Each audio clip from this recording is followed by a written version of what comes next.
মাসের 1 তারিখ কবে আইব আল্লাহ আল্লাহ, মাসের 1 তারিখ কই আল্লাহ। আসসালামু আলাইকুম, সবাই আশা করি ভালো আছেন। ভাইয়া বিদেশ রক্তের লগে মিশে গেছে, বিদেশ রক্তের লগে মিশে আলাইছি।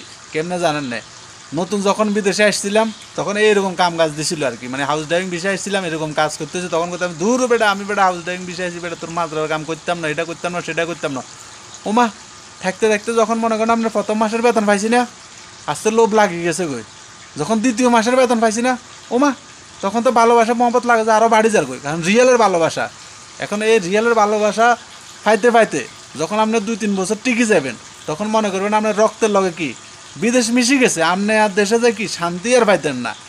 অনেকে দেখবেন বলে যে বিদেশে কাম নাই কাজ নাই, এটা সেটা অনেক কথা বলে, কিন্তু সে দেখবেন দেশে ছুটিতে যে আবার রিটার্ন কি বিদেশ আসে। কারণটা কি? কারণ রক্তের লগে ওনার কি বিদেশ মিশে গেছে। বাউরে বিদেশের রিয়ালের নেশা যে প্রচণ্ড পরিমাণে এক একজনের দৈচ্ছে, এক একজন দেখবেন বৃদ্ধ হয়ে গেছে কই। বিদেশের রিয়ালের নেশা বড় ভয়ঙ্কর। এই রিয়ালের নেশা ছাড়ি দেশে জন কই, এটা সহজে সম্ভব না। এক একজন দেখবেন যে বৃদ্ধ হয়ে যার কই। যাই হোক, এখন কত হলে যারা বিদেশে নতুন আসবেন, নতুন অবস্থায় যখন আসবেন তখন কিচ্ছু ভালো লাগতো না। যখন দেখবেন যে বাড়ির থেকে যে টাকাটা দাঁড়টার করে আসছেন না, ওই টাকাটা দি শেষ হয়ে গেছে কই। এবারে চিন্তা করবেন বাউরে দাঁড়টার দিয়ে তো আইসি, এখন দাঁড়ের টাকাটা পরিশোধ করিয়ে এলাইছি, কিছু টাকা তুলি লই যায় দেশে যায় কি কিছু একটা করতে হবে।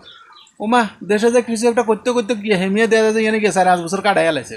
এবার হেমিয়া যখন ডলার জনে জমা শুরু হয়েছে, হেমিয়াতে আর কিয়া দেশের নামাল না। এবার দূরও খালি পারলি কিয়া খালি পারলি দেশে যায় কির মুইয়া প্রতি মাসে গিয়া লাখ টাকা ইনকাম করিয়ে লাগে।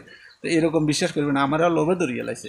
মানে রক্তের লগে মিশে গেছে বিদেশ। এখন বুঝে নেই মাজরার কামদের না কি কামদের এত মুড়ে নিয়ে না, শুধু রে নিয়ে গিয়া মাস শাসন কিনা, মাস্টার শেষ হোক কিনা শুধু এদিকে তাকাই আছি। মাস্টার হলে কি আর রিয়াল, মাস্টার হলে রিয়াল। ওরে রিয়াল যে সময় যেদিন বেতন দে না, যে মন চাই যে এদিন রুমের ভিতরে কি একটা লেফাগুলো ডান্স চলে। তো কিছু লোক আছে দেখবেন যে আমরা 14 বছর বিদেশ করছে যাইতেছে না, কারণ রক্তের লগে বিদেশ মিশে আলাইছে। তো নতুন অবস্থায় আইলে আপনাকে মনে করেন কি বালা ডালা লাগতো না, অনেক কথা কইব টইব, অনেকে অনেক কিছু শুনতে হইব, বা বাসা টাসা বুঝতে না, খানা দানা খাইতে নাইতো না। আস্তে 2-4 বছর মানালে যে নাইলে ধরে 2-4 মাস যদি কোনো রকম বিদেশ আসে ঠিকই যাইতে হারেন, তাহলে মনে হয় কি আপনার টাকা কামা লাগবেন। আপনার আর বাংলাদেশ ভালো লাগতো না। কত মাস দেখবেন যে সৌদি আরব কি বাংলাদেশে গেছে, যাই আবার দুবাই চলে যার, অমুক জায়গায় যার, তমুক জায়গায় যার, কিন্তু তার আর কি দেশের তার আর ভালো লাগে না, দেশের কি টাকা তার আর ভালো লাগে না। এবার তার কি শুধু ডলারের দিকে লোক। তো বিদেশ হলো কি এক একজনের রক্তের লগে মিশে গেছে। আর যারা আসি মনে করেন আপনার 1-2 মাস আসলে এরপর দেশে চলে গেছে, এরপর রক্তের লগে মিশাইতে হারো না এরা। এরাই কারণে কি দেশে চলে গেছে, এখন দেশে যায় কি উয়া করে বিদেশে যায় কি টাকা টুকা লজে চলে গেছে। কিন্তু যে তারা একবার 80 টিকে গেছে, এদের করে রক্ত লগে এখন মিশে গেছে। দেন এর মাজরায় টাজরা আর কোনো কিছু কোনো আফিল নেই। এই পানি দিতে আসি মাজরায়, কোনো কথা নাই, খালি মাসের 1 তারিখ গণি।